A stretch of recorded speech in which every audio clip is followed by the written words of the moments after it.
Assignment 3, preview. Question 1. For each of the datasets described below, decide which measure of central tendency would be most appropriate and explain your choice.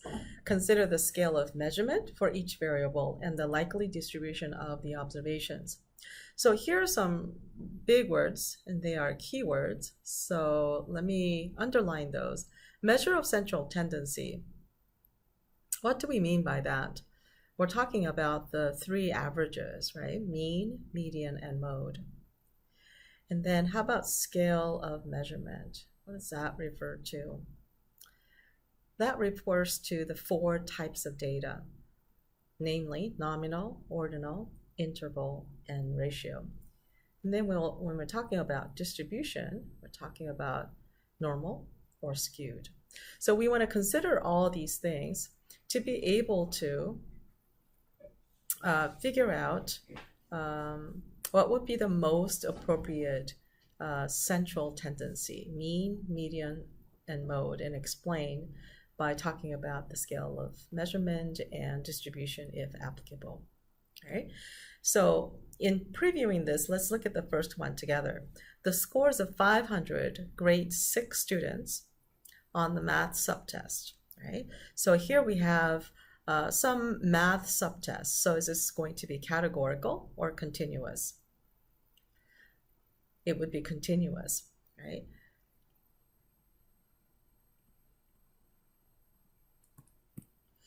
Then we ask the question, is this interval or ratio?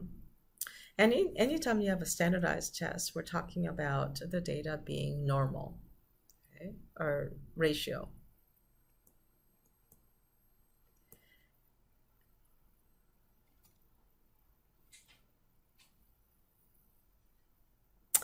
Let me start over. Assignment 3 preview.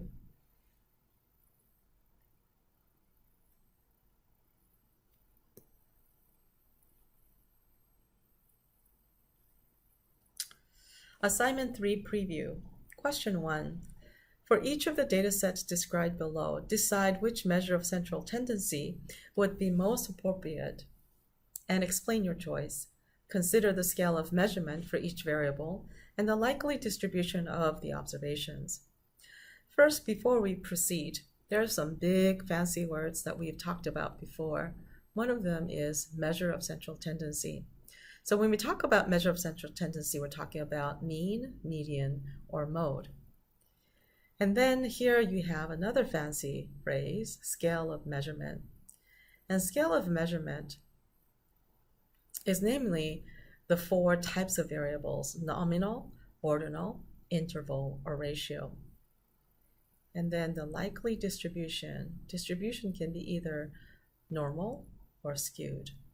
So what we want to figure out is which of the three measures of central tendency, mean, median, or mode, would you report for these data listed here. So we want to consider, first of all, what type of variable they are, and if appropriate, what type of distribution it is, and see which measure of central tendency would be the appropriate measure of central tendency to report. So what would be helpful here is to look at the graph in the previous slide to kind of follow along and use that as a guide. So in question A, it says the scores of 500 grade 6 students on a math subtest of an MAT or standardized score. So whenever you have standardized scores, it's going to be numerical, not categorical, right? Or continuous. So it's continuous data.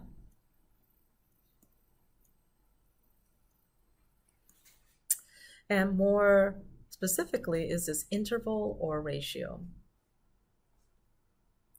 Standardized tests are ratio. And standardized tests are also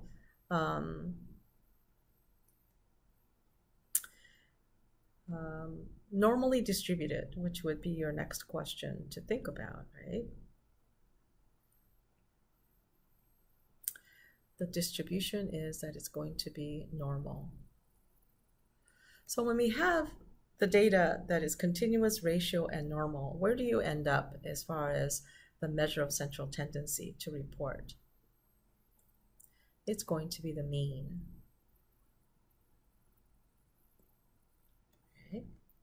So similarly, then you want to consider these additional variables. And the last question is which average is defined as a value that has 50% of the cases below it. This is not a variable, but it's a question that helps us to understand the concept of the various three averages. So see if you can give it some thought.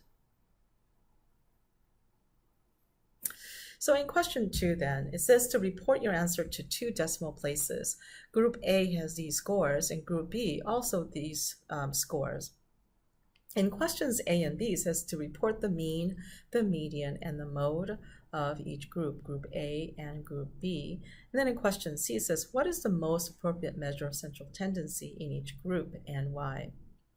So first, let's calculate the mean, median, and mode. In both groups, for the mean, you want to add these numbers up.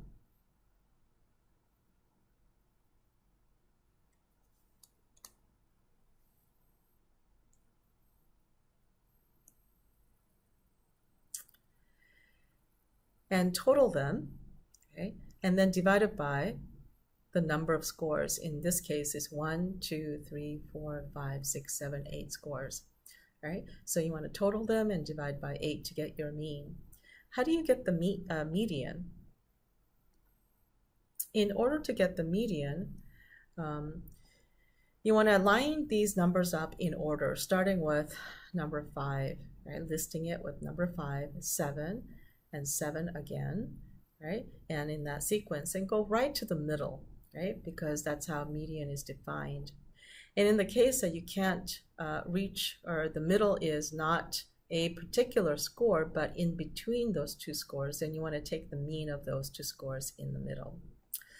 For the mode is the most popular answer, or the most commonly occurring score. So in this case, in Group A, you see that 7 happens twice, but no other numbers occur more than once. So the mode there would be 7.